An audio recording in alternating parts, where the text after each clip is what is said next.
Tem uma coisa que me incomoda no Grêmio, desde antes do Mancini, e que agora para mim parece estar pior ainda, que é, volto a falar da direção do Grêmio, né? Na figura do Romildo principalmente, porque é a peça que se mantém ali, apesar de algumas trocas, e também é a peça principal do clube, né? O presidente é quem tem a caneta, quem tem mais influência, etc, etc.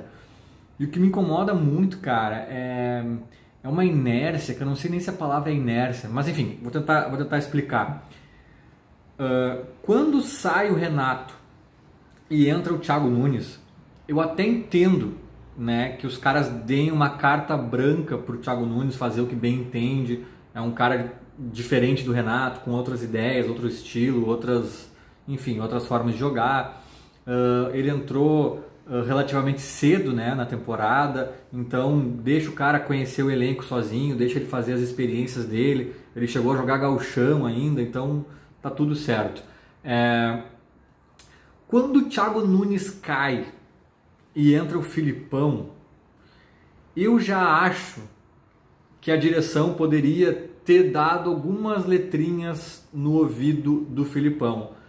Mas eu também vou passar um pano aqui, vou entender, né, dizer que eu entendo essa ausência essa inércia da diretoria, por dois motivos. Primeiro, porque o Filipão é da aldeia, ele é daqui, então em tese o Filipão estava meio ligado no que ocorria no Grêmio, quem era Jean-Pierre, quem era fulano ou Beltrano. E o segundo motivo, cara, é que o Filipão, ele é talvez o maior treinador da história do Brasil. Olha, não é absurdo dizer isso. Do Grêmio, com certeza ele é. E um dos maiores técnicos brasileiros da história, com certeza também ele é. Então, talvez os caras fiquem um pouco intimidados, e é compreensível, né? De chegar, Filipão, olha só, vou te dar uma dica. Cara, deixa o Filipão que ele sabe. O cara é daqui, conhece o Grêmio. Então, até consigo entender, né? Mas já acho que caberia alguns toques ao Filipão, alguns toques de quem está vivendo o Grêmio há anos, né? Coisa que o Filipão não estava. O Filipão, 2018, estava sendo campeão brasileiro com o Palmeiras. O cara estava com a cabeça em outros lugares e não tem a obrigação de saber tudo o que se passa no Grêmio. Mas vá lá, entendo. Agora, quando chega um Mancini, que não é da aldeia, que não é nenhum ícone do esporte, e que chega já com a água batendo no queixo, com a gente precisando ganhar desesperadamente a metade dos nossos jogos para escapar do rebaixamento.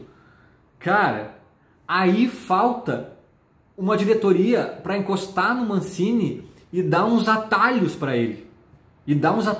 Cara, observem. Eu até vou cometer uma pequena injustiça aqui, porque eu acho que o Jean-Pierre não foi dos piores no último jogo, tá? Mas é um exemplo que para mim é perfeito. O Renato apostou no Jean-Pierre por vários jogos e desistiu. Chegou o Thiago Nunes, apostou no Jean-Pierre por vários jogos e desistiu. Chegou o Filipão, deu chances também ao Jean-Pierre e entendeu que não rolava. Aí chega o Mancini e vai dizer, não, acho que eu vou apostar no Jean-Pierre, acho que comigo ele vai jogar. Cara, tem que encostar um diretor ali no Mancini e falar, cara, não rola, tá? E eu vou dizer, eu tô sendo meio injusto, porque eu acho até que o Jean-Pierre é um caso à parte, é uma posição que a gente simplesmente não tem peças, né? A gente não tem peças. Eu acho que para falar de Jean-Pierre com o Mancini, o furo é mais embaixo, porque daí tu teria que convencer o Mancini a jogar com 3 volantes. Teria que tirar o Jean-Pierre para botar o Lucas Silva. Coisa que daí eu já acho mais radical, já vai um pouco contra a forma de jogar do Mancini. Eu não sei se daria certo, se ele acataria os conselhos. Então a coisa é diferente ali, porque não tem quem botar. É Campaz ou Jean-Pierre, não tem quem botar nessa posição. Não existe essa posição no Grêmio, fruto da incompetência da diretoria. Mas isso eu já falei bastante no vídeo anterior, né? Da raiz dos nossos problemas, que na minha opinião é a qualidade do elenco, que foi destruída ano após ano, né? Mas tem muita coisa que tu poderia dizer pro Mancini. Por exemplo, cara, Paulo Miranda. Mancini, eu sei que tu tá chegando agora, eu sei que tu teve uma boa intenção de repente dar mais experiência pro grupo, preservar alguns jovens nesse momento de pressão. A gente sabe de tudo isso, mas assim, cara, nós da diretoria, que estamos aqui há 5 anos, há 4 anos, cada um lá tá, né, o Romildo tá desde o início da gestão, eu já entendi que o Paulo Miranda não rola. Dá esse toque pro Mancini, porque senão cada treinador que chegar vai começar a repetir erros dos anteriores, até entender que aquilo ali é um erro, e não tem mais tempo. E agora, até me corrigindo um pouco, eu comecei o vídeo falando da inércia da diretoria. O problema é que a gente não sabe dizer até que ponto é inércia. Acho que tem um pouco, sim, né? Uma direção omissa, uma direção inoperante, uma direção que não sabe o que fazer. E nesse caso, até o próprio Denis Abraão poderia encostar no Mancini, dando alguns toques, né? Porque ele não era da diretoria, né? Essa bronca não é dele, ele entrou agora. Mas ele é gremista, como a gente, ele também está há anos aí acompanhando de perto, de certa forma, o que está acontecendo. Mas enfim, fecha parênteses, a questão não é o Denis aqui, não é culpa dele, enfim. Mas a gente não sabe até que ponto é a inércia dessa diretoria, ou se é miopia mesmo, ou se os caras não sabem que o Paulo Miranda não serve. Afinal de contas, nós estamos em 2021, indo para 2022, e o Paulo Miranda ainda está no elenco, né? Essa diretoria renovou o empréstimo do Luiz Fernando. Ou até comprou ele, agora me deu um branco, mas enfim, eu sei que o Luiz Fernando veio de um Botafogo que foi rebaixado, ele era reserva de um Botafogo que foi rebaixado, não servia para o Botafogo, para o Grêmio eles achavam que servia. Aí beleza, foi uma aposta, foi no meio da temporada, todo mundo já tinha jogado mais de 7 jogos, dá para entender, o cara é jovem, apostaram, tá, beleza, contratação errada, acontece. Mas daí eles renovam com o Luiz Fernando, eles optam por ficar com o cara depois do contrato encerrado. Aí tu não entende, aí tu não consegue entender mais se é só inércia, sabe? Eu acho que tem coisas que é inércia, eu acho que tem coisas que falta sim a diretoria. Tem umas obviedades que não é possível, que até a diretoria consegue ver. Mas tem outras, né, que não só eles não enxergam, como a culpa por estar acontecendo é deles. A gente ter Paulo Miranda no elenco, a culpa é deles.